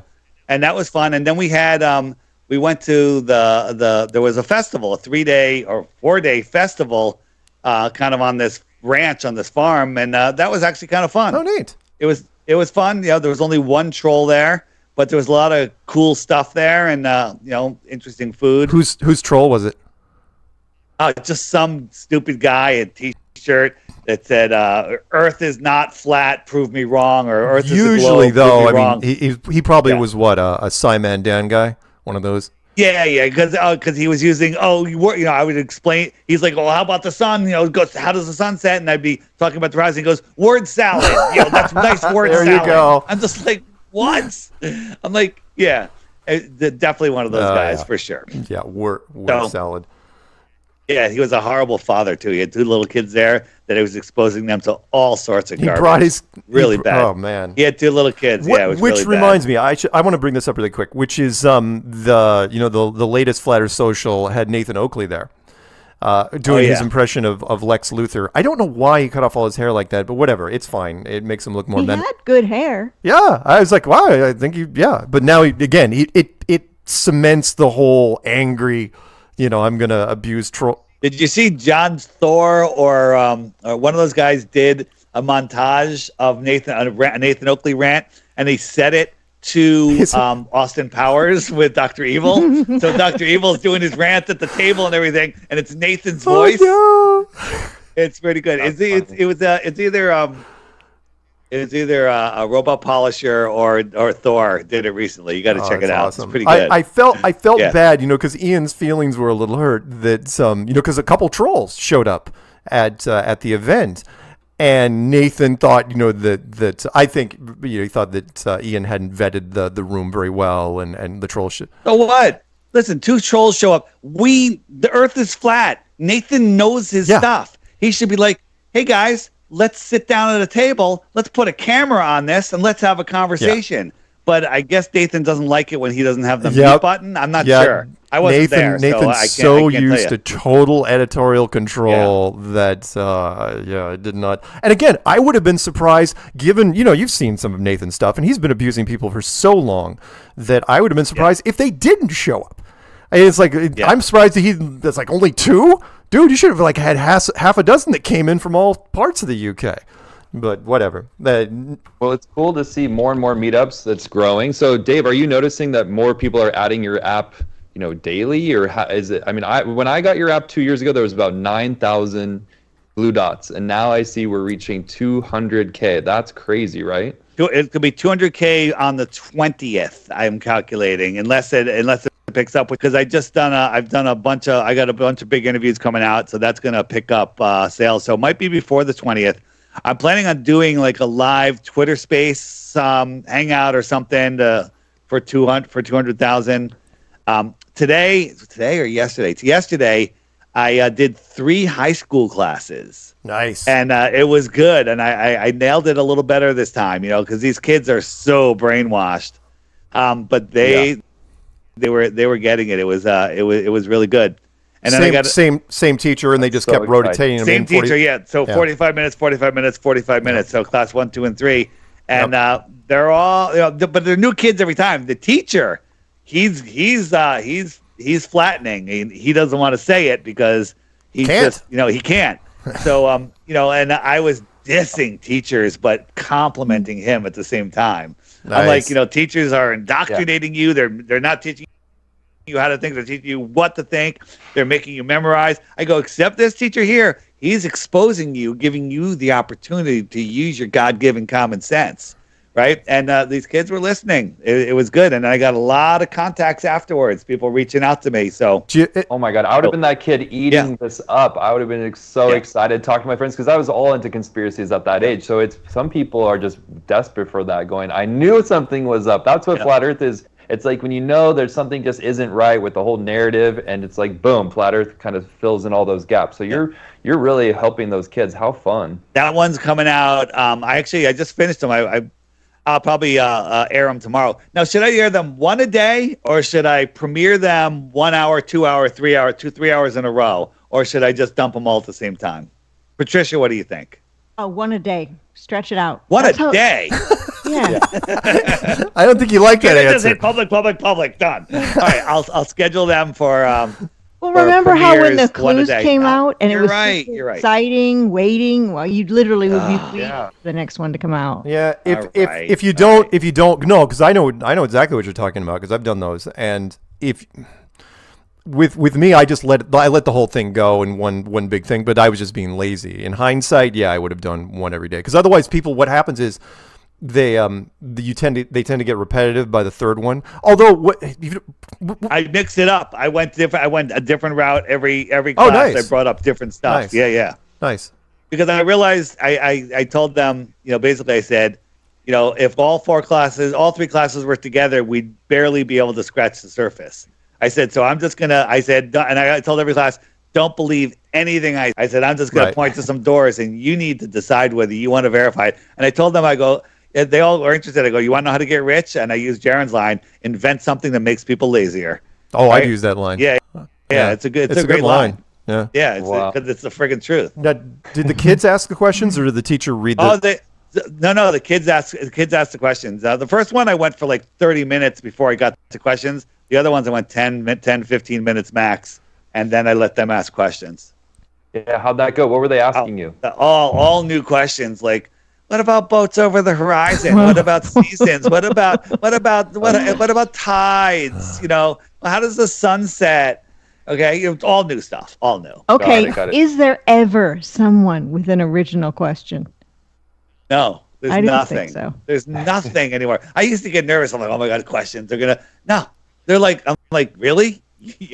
I assumed you knew that. The only original questions are the personal questions. They'll ask you something about your childhood or. Well, one kid goes to me, he goes, you're telling us not to believe. I was telling NASA, and I was like, I said they're liars, and I was like, they're liars. You can't believe them, and they're like, you're telling us not to believe all these people. Why should we believe you? And I go, did you listen to the first thing I said? I said, don't believe anything I said. I said, verify everything I'm telling you. You are flat smacking these children. That is amazing. How did this teacher get away with it? How did they get this? Good question. The teacher is exposing the kids to radical ideas, right? And letting the kids think for themselves. He's not telling them, hey, I'm not saying the earth is flat. This is what this guy believes. What do you guys think? And now they all have to write papers and then letters to me, and then he sends them all to me. I get like a stack of friggin' letters I got to read. Right? What grade? Seniors in high school. Oh, cool. So everything's written by ChatGPT, I guess. Well, they got to handwrite it and stuff, and Dude, I love this teacher. We gotta interview him one day and see how it. No, he's really good, really good. So, I will be releasing those. I guess tomorrow morning I'll start. Did you get video on that or just audio? No, I got video, but he wants to be. You can't have the kids. So basically, I just brought it down to 1%. So it's just like they're very shadowy. Like you can see what's going on. You just can't identify any of them. It doesn't matter because it was a whole classroom, deep classroom of kids. So it's just what they're saying was what matters. Yeah, and surprisingly, any of the parents are gonna be pissed. I'm a big believer of forgiveness over permission when it comes to that stuff. And when it came to the kids, I learned really quick, which they're just excited to have their stuff on a video that gets hits. Because a lot of these kids are going out there and trying to, start their first channel. It's going nowhere, and they're just thrilled about that. And which is why I only do audio, or I used to do. Like when it comes to classrooms, I only do audio because that way. And now I am doing another big school, but this teacher says no recording whatsoever. Really? He won't let me record anything, and I agreed to do it. But I wish I could record it. What's the fun in that? Well, the fun is who knows who I'm going to reach. I'll do one. It could be awesome. I'll be pissed.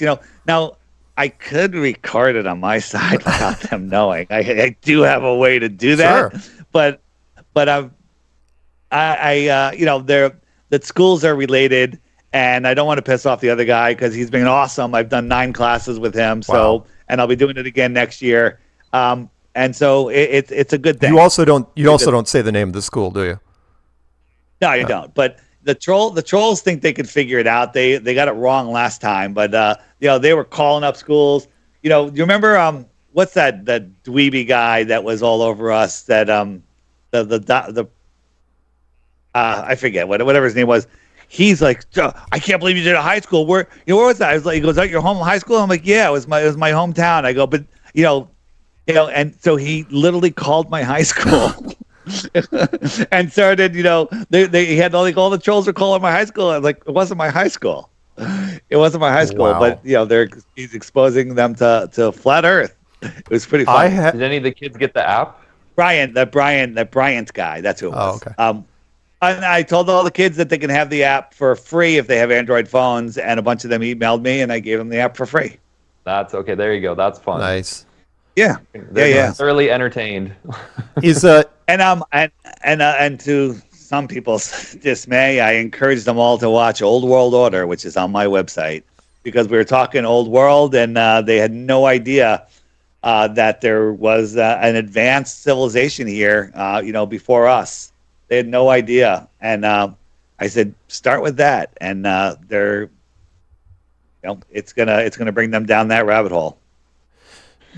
Have you had a chance to do many universities? No, not yet. Mostly high schools. I've done a couple. I think I did that. I mean, I've done some university students, but not 2 university classes. Yeah, that's actually kind of fun when you'll get some university students like in a room together talking. It's like, oh, I'm doing a paper, or we're doing a project. It's like, okay, so we got some time. Yeah. When the sad thing is, high school kids are so indoctrinated it's just so depressing to see how deeply they're lost in the sauce. But these people, at least these classes, these kids seem to have an ability to think a little bit. Good. Right? Yeah, well, I can imagine, because at that age, you're just so into space and all those kinds of conspiracies, and the whole alien allure has only grown since even I was a kid, and I was obsessed with that back then. So, it's a big one to let go. I did talk about that.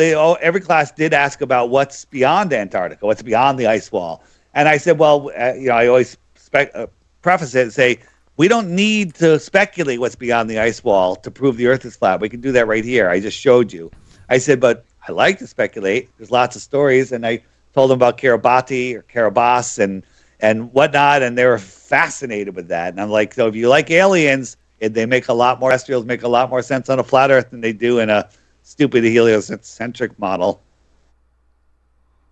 Yeah. I mean, they could be right there beyond the ice walls or under the water. It does. You can still have your aliens, like it says in Level With Me. You can still have your aliens on the flat model. It's just they're not from outer space. They're from extra territory. The outer space. Yeah. They're from the outer space. That would have helped me as a kid, because otherwise giving up space was just too much. I mean, Star Wars, all of that, they get hooked on these Marvel movies. There was, I was thinking some, some stuff like this, right? This is a NASA book, right? Looks like this is Uranus. It's a butthole with a poop, right? So because if I show them that, then unfortunately I have to show them this. This is NASA's new book. This is Uranus. This is a kid's book. This is a school book, right? Nice. That's Uranus. I'm dead. Right? I'm dead. And then, are you ready for this? Okay, Mark, avert your eyes. You might not be able to look at this. What? Okay, because I'm innocent? These are pictures of space from NASA. Oh, someone is effing with them. These are NASA photos of space. Those are NASA photos of space. Yeah, I'm calling. And again, the average person doesn't know that they have artistic painters for the supposedly NASA data, and they make them whatever they want. And the coffee, you've seen this, right?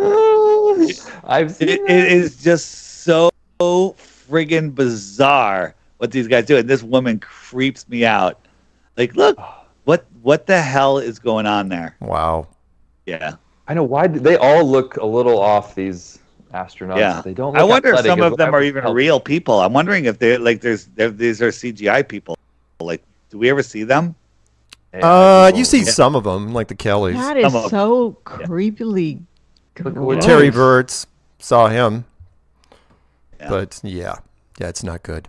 So someone's making these shapes, obviously innuendos, and is it just like a big joke to the insiders, going, look what are passing off as real? Here's Jeff Bezos' rocket, and the cameraman always has this weird motion, right? This is Bezos' penis rocket, okay?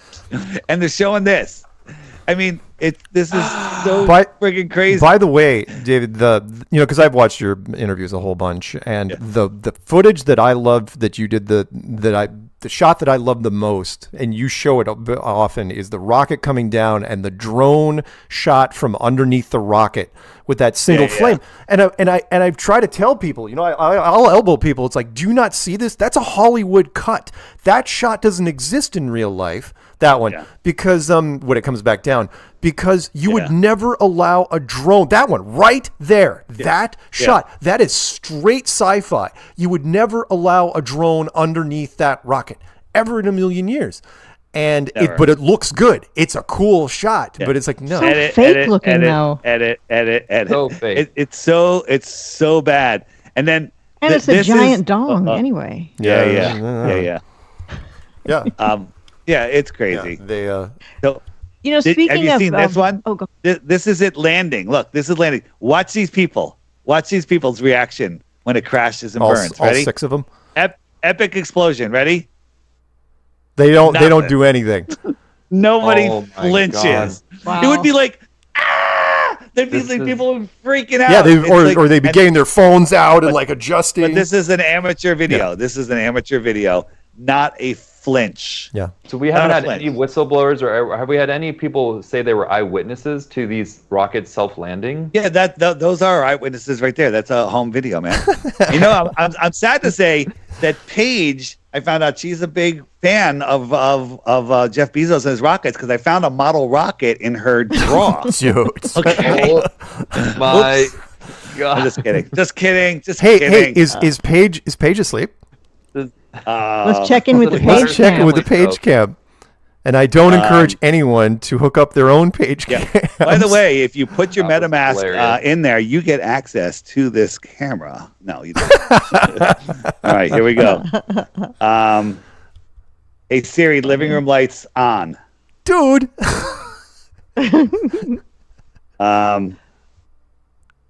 I think she went to bed. This is the She went to funniest bed. episode already. Oh my! I think she went to bed. She already in bed. She's gone. She's gone. Oh, Paige is She's asleep. gone. She went to bed. Living proof that Paige does not make it through the show because she's Hey East Siri, Coast. living room lights off. Funny. All right. The other day I was seeing this video, an old video, and it might have been from 2016. When was it that Neil deGrasse Tyson came out on the world stage and dropped the mic? Remember that? Comedy Central. I think that was 2017. Yeah. 2017, okay. If anyone finds that and watches it again, note that he's holding the mic and talking into it, but he's also got a lapel mic on the whole time. Right. He has to. Because he has to hold it out and say, this is gravity. Yes. But it's like... It tripped me out when I saw how pre-planned, and I mean, of course it's fake and pre-planned, but it made it even more fake and pre-planned when I noticed that. And I just noticed it. He has helped us more, in my good opinion, one. more than he's hurt us. That, and David knows this one, that thing where he came out on that stage and he talks about the Felix Baumgartner jump, it has, again, he should have never done it, where he said that, again, it was scientifically dishonest for Red Bull to create that massive curvature of the earth because there is no curvature from that altitude. And I have thrown that at so many people. I made my own video on it. And That's where he says that stuff is flat. Yeah, You can't see it. Yeah, he goes, "You don't see the curve." Yeah, 2 millimeters in my from this- mind. You don't see the curve from there. You don't see it. It's like, oh my Yeah. God. So that was because we kept saying, the higher we go, we still see flat. So that was them backpedaling. I saw an article this past, a couple months ago, this year, that NASA says that they're using helium for their heavy lift rockets. Wow. Wow. They're using, they are, because that's what lifts their rockets, helium, because they're literally balloons. Yeah, you were one of the first people to go down that road.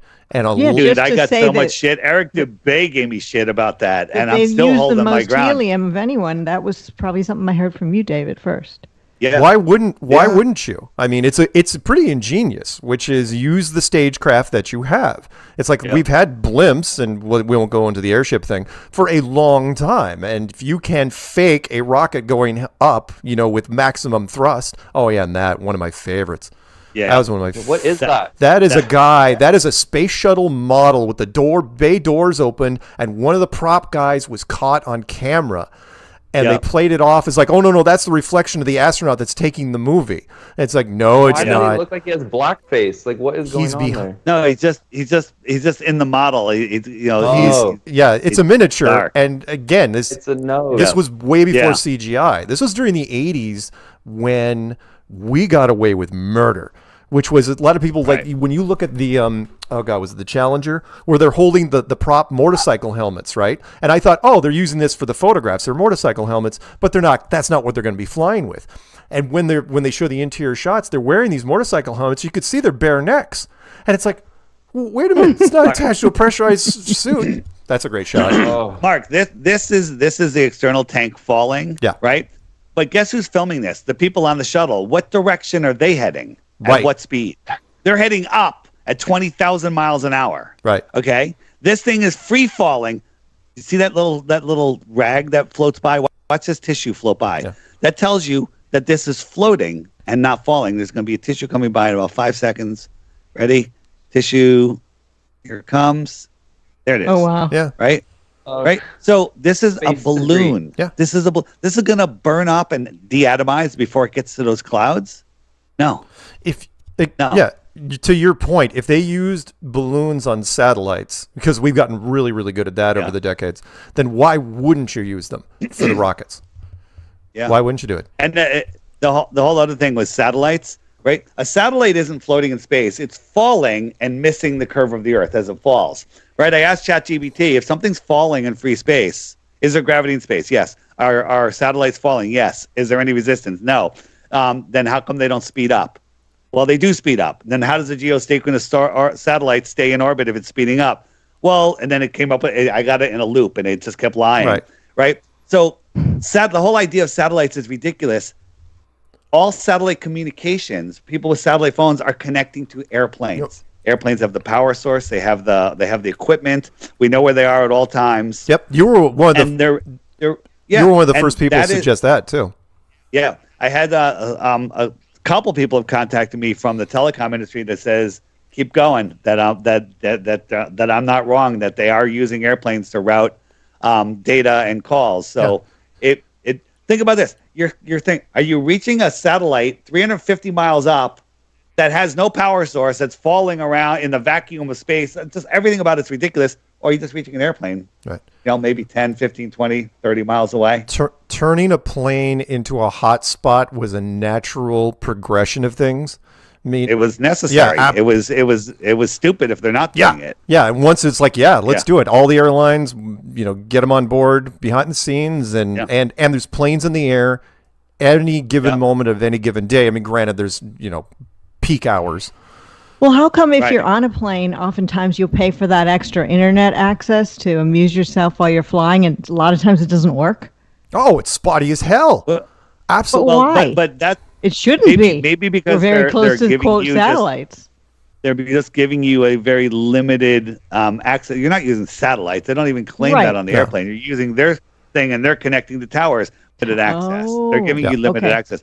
But they say they're connecting to towers. When I flew to Texas, I actually made 3 videos and uploaded them all to YouTube on the flight. I had no problem. The upload speed was pretty good too. And flying from the U.S. to the UK, always no connection. Well, that's tougher because there's no towers to connect to. Right. No towers to connect to. Again, so they wouldn't use satellites? Because aren't they using? I mean, I know there aren't satellites, but you know what I'm saying. They wouldn't say that they're using satellites. What about for tracking the plane itself? What do they say they're using? They're using radar. Okay. Yeah, which is why the radar drops off, which is why the GPS is only simulated. And again, one of the first people that when we were talking about the Southern Hemisphere flights, and then immediately I had a pilot contact me, and they say, no, man, it happens in here too. The Northern Hemisphere. He goes, California to Hawaii, it will drop. There are no islands between here and Hawaii. And he goes, it happens all over the place. They just don't tell you about it, and people just shrug their shoulders. It's like, well, just one of those things, one of those weird internet things that it's like, it'll come back eventually. And it does, eventually once you get farther down the road. But yeah. Dave, you're hitting all my fangirl questions, because I wanted to know what you thought about the SpaceX rocket. So we covered that. Those balloons. One of the first times I heard that the shuttles themselves could be balloons attached to the rockets with the little tiny posts that are holding them in place. I think it was Dave that explained that so well. So it's just crazy. Did you see this section? I've got all the balloon videos in here. Yeah. This section on the app, on the web button page. It's my favorite button, the balloon rockets, and it shows it all. It shows everything. I've been using the app a lot lately, actually. I'm getting messages, thanks to everyone who watches Strange World that uses your app. They've been so supportive. But just for myself, trying to get content, I was researching Antarctica all week long using your app about, we could touch base about how even the travel agents, when you call there, they tell you you're not going to see the 24-hour sun. You had a video about that was pretty funny. And Austin brought up a good point that you don't see Antarctica from space either. Right. So these were all on your app. So on the Meetup Maker, I just want to show people something. I typed in search by location, search for Mexico. Hey, there's one in Mexico. Now look at my Meetup. I got a nice picture. I got some information. It tells when it is, right? This guy's serious. He's got some referrals. It gives a nice description, right? There's people that are doing meetups. Let me show you some of these meetups. We'll say search by date, and we'll just say for just a whole bunch. Let's see what we got here. So, here's Zulu's. Not bad. I'll give Zulu. He's got it. That's good, right? But there's people there's one guy. I got to find this one. It's hysterical, right? That's actually, people are getting better now. But it was just a weird picture of him, and it said Motel 6, Saturday, 4 p.m. BYOB. Right. Go at your own risk. I'm like, really? How about put a little information, make a nice invitation. Look at that. Yeah. Look how nice, right?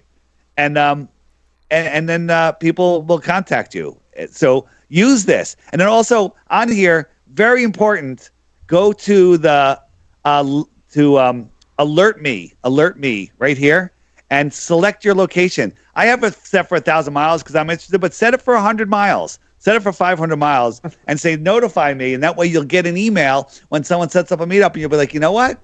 I think I want to go there. I think I want to go there. And that way you don't even have to look. It'll tell you when there's a meetup in your area automatically. Hey, so everybody go and turn that on. The dating thing is going crazy. You basically created Flat Earth Grinder, so... It's not Flat Earth Grinder. Settle down, young man. Settle down. It's turning into Flat Earth Grinder real quick. Yeah. There's a lot of people on here, and I have myself set as 1 year old, so I don't show up in any searches. I'm just checking it, but it's working pretty good. We're just working on making it a little faster.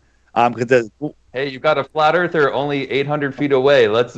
Yeah, and if somebody has, if someone has a MetaMask, you can see their MetaMask icon there. And if you ever want to send them some, you just click it and say copy, and then you could send them some dome to get their attention. But you just scroll from person to person. Now, here's somebody on the Meetup Maker that isn't really interested in meeting anyone. No picture, no information, nothing. I'm not going to go and say, hey, what are you up to? I have no idea who you are, right? They're nervous. Put a picture in there. Put some stuff on your wall. They right? don't want to be identified as flat earthers. They're on the friggin' Meetup Maker. Let's go. If you just go to my profile, let me just show you. Not that it's that great. I've got some stuff on here. I got some friends. I've got some stuff on my wall. I got a little bit about me. Right? People are posting all over the place. Right? They're going to be posting thirst traps without their faces. Just so I'm calling it now. Paige, you're too good for him. Go ahead. Yeah, she's sleeping. Sorry. She'll listen tomorrow, of course. Dave's going to be the Flat Earth billionaire between the app and the dome. Oh, my God. Listen, that might be true, but that's not the reason I do it. I know. We know. You're the best. And all your hard work, you've been taking it like a champ for forever. And so I'm just so proud and happy that this is growing, and you're obviously excited about it, and it is helping people. And like I said, I'm using the app every day now just to kind of educate myself and get through the content and making friends, and it's becoming more and more useful as it grows. So guys, download the app. You won't regret it. Everybody listening already has the app, so don't worry about it. I got to do the dating thing. I got to do that part of the app. But here's the thing. Put a nice picture in. Put a couple posts on your wall, things that you're interested in. Fill out your profile, write some information on there, and see if somebody sends you a message like, hi. You start texting on the app. Then maybe you do a video call on the app. Hey, then maybe you meet for some coffee. And then the worst case scenario is you're going to have a new flat earth friend, because all flat earthers can be friends. Right. True. And that's so important too, because you feel so isolated as soon as you get into this. And when you come across the app and you can start talking to people, oh my God, I was just like relieved that I had someone to at least express myself with. But take a little time, make your meetup, make your profile, make it informative, right? Put the keywords in there too. People search by keywords. Like, I want to find somebody that's into bike riding in Connecticut, a flat earther, because I want to go bike riding, right? So put bike riding under your keywords in your profile so somebody can find you, right? Put all your keywords in there, and you'll be able to be found by like-minded people easier. You need to just have the profile so that people can swipe right. This is strange world. This is an app world. Change the topic. It's okay. Again, you keep going down your Dome coin and the dating thing. I don't keep. You guys keep bringing it up. No, it's all right. Eventually, you'll probably get the profiled as like an Andrew Tate, and then, well, who knows what'll happen to you? Whatever. Maybe one day I'll take a whole bunch of flat earthers to Antarctica. There you go. Right? As the first observation. That's what I'll call it. So as we are slowly winding down the show, what's I want thoughts by my illustrious staff.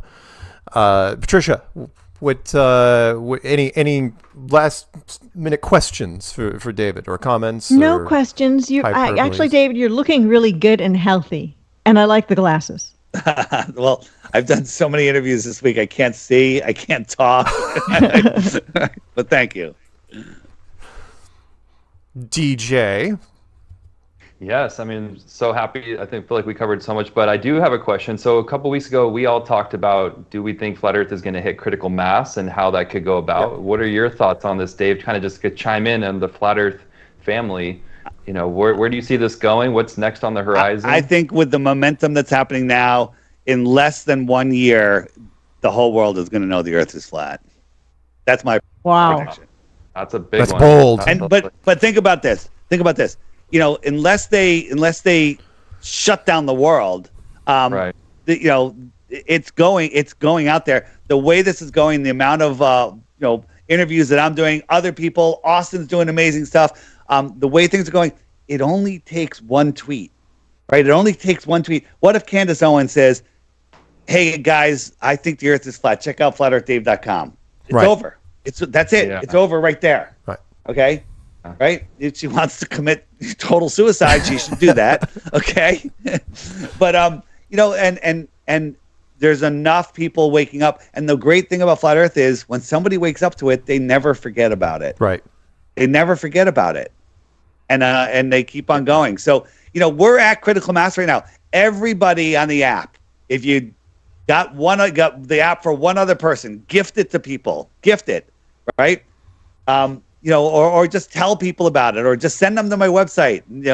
Watch. They need a place to go. Watch a movie with them. Just whatever it takes. It's different for everybody. That's it. Just doubles and doubles and doubles. And by the way, there's not 8 billion people in the world. There's only 3 billion. Okay, less than 3 billion, in my opinion. And so we're gonna hit it. It's gonna go super fast. I think, and I have a web version coming out later this year, so you'll be able to go on the app on your computer on your web browser. Nice, interesting, nice. I think we would have already hit it if they hadn't have thrown the roadblocks in, multiple roadblocks.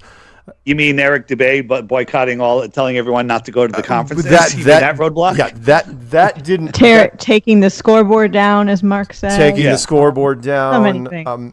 Yeah, they're doing everything they can to stop it, but it's not working. It's still growing, and it's growing faster and faster. It hasn't slowed down. The trolls will go, "Oh, look at the YouTube analytics. So Flat Earth has gone way down." Yeah, because they changed the algorithm, but the interest has actually gone up. It's constantly going up.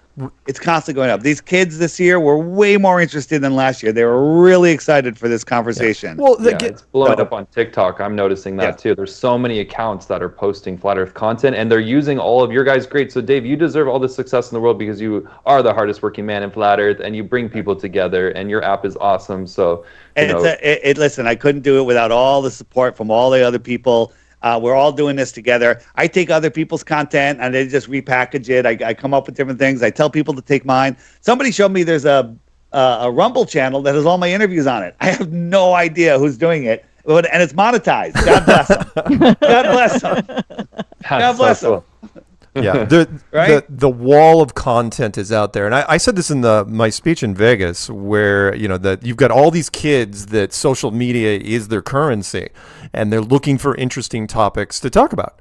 And Flat Earth is all you have to do is they do the bare minimum search, and they see years worth of content in there, and of course they're going to grab it and put it out there. And you've seen the reinforcement. All they have to do is get a few more hits than their other stuff. It's like, oh, I'm going to keep doing these, or one of their big, whoever they follow. I mean, every channel has done the Flat Earth stuff. I mean, hell, the Deadpool thing was great last week that I threw out there. So okay, round earther. Yeah, okay, round earther, absolutely. Or the thing that they can try to censor, like I didn't tell you guys, but I think I told David I think I told DJ, which was that big Indian channel. 25 million subs, does a 20-something minute video on Flat Earth, does 3 million hits in a day, and it barely cracks the top 20 because they're trying so hard. So because he wasn't critical enough. He went after it a little bit, but he showed a lot of stuff, a lot of relevant info, and they didn't want it to push up towards the top. So, yeah. Well, whatever happens, the only way to stop it is to shut the internet down. If that happens, guys, just remember God is with you and pray, because that's like, Jim Brewer made a lot of jokes about it's going to get weird, it's going to get worse, as keep your eyes peeled. So who knows what's coming down the pipeline? Well, pray obviously that everything's fine, but it would be an exciting day if they do critical mass. And I feel like we need to talk about what happens if they try to spin it and say, hey, we always knew it was flat and it was made from somewhere else. It would be lovely to do an episode about like how they could spin this in their favor. Well, some years ago, Patricia and I talked about that, which was NASA's got an out. Which is, because NASA's the big target here, because people are going to say, okay, NASA, we gave you all this huge amounts of money, and now you're admitting that it was wrong. NASA, their out is, they could say, well, we were told by a higher power that we couldn't, therefore we're fine, which is straight out of the Milgram experiment, which is if you defer to a higher authority, people aren't going to question. That's like, well, they were the Illuminati, or they were aliens, or they were Nephilim. Look, they're 12 feet tall. You're not going to argue with them. Something along those lines. So we could get into that another episode, but the Bible does talk about something that unites the world. So, or the great. How are they going to do it? Yeah, again, not to steal from Rob Skiba too much, but he said, as far as the Great Deception goes, wow, I can't think of a bigger one than, convincing people that the world is not what they think it is. Yeah, even the elect would be deceived. Right. Yeah. There you go, Patricia. She knows some of her scripture. I'll be darned. Yeah. All right. So stay tuned, everybody. Hey, Dave, that was amazing. Yeah, absolutely wonderful. So happy to have you. Thank you, Dave. Thank you, David. Thank you. Any parting shots? Any words of wisdom? I got nothing. All right. Keep it flat. Thank you, David, for coming on. It was a pleasure. I know we kept you up a little late. Last thing. You're dropping the Jim Brewer episode this weekend. Saturday. Jim Brewer, he's dropping it Saturday, so on Jim Brewer's channel. That's a big one. And I did Spacebusters for 3 hours with Steve Faulkner today. That should be coming out any moment. It was really good. We did the Anarchapulco thing, but I did it slow. In Anarchapulco, I had to do it in 47 minutes, and we did it in 3 hours. So we went through stuff, had a great conversation. So if you're looking for a nice long format, that's a good one. And I hope to see some people at the Red Pill Expo in November, and that's going to be amazing. I'll probably put a video out on that as soon as I talk to G. Edward Griffin. And that's November 16th and 17th. And then there's some extra stuff on the 18th. But in Tulsa, Oklahoma. Never been there. There's not much to see. I've been there. Okay. It's not great. It's Oklahoma, man. I'm going to go to the airport, to the convention center, to the airport, and back home. Peanut's out there. So when's that? Peanut? Is Peanut even real? Come on. Dude, you were in a hotel room with Peanut. You were playing cards with Peanut. You were doing a magic trick with Peanut at his hotel room in Dallas. Peanut's the man. Oh, I sat there and watched. You know who Peanut is. I do? Yes. Okay. The top. Sorry. No. I'm going to drop this hint before we go to our music break with Alex Lowry. Listen, I didn't even know who DJ was until Paige pointed it out to me. Oh, thanks a lot, Dave. Nice. No, I just didn't put it together. Okay. She goes, the gay guy. I was like, he's gay. Oh, right? I was like, what? I thought he was just really a nice guy. Her and I were messaging on Instagram. She's so cute. Oh, God. All right, that's it. Enough. Hey, so we do our outro music to Alex Lowry. You already know that. You don't have to stay for the music. If you want, you can switch to the page cam, or you can do whatever. But she's sleeping. You have to dance, Dave. Or you could, if you have any special effects or you have any montage videos you want to fire up, we're going to. Oh wait, before we go, we're going to be back here next week, same flat time, same flat channel. Sorry for the audio problems in the beginning. Hey, look, do what I can. Say goodnight, Patricia. Good night. Say goodnight, DJ. Good night, strangers. Stay curious. And say goodnight, David Weiss. Good night. All right. And now we get to listen to Alex Lowry, who I don't really like very much, but And he's in the chat. Oh, he's...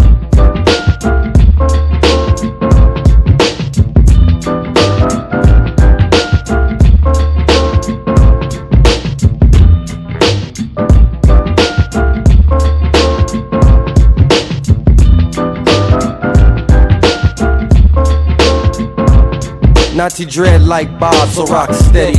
But no spaghetti with meat sauce, maybe salads with one toss. No bread of sorrow, cause I pray to see tomorrow. It's religion, never suspicious, too delicious for the tongue.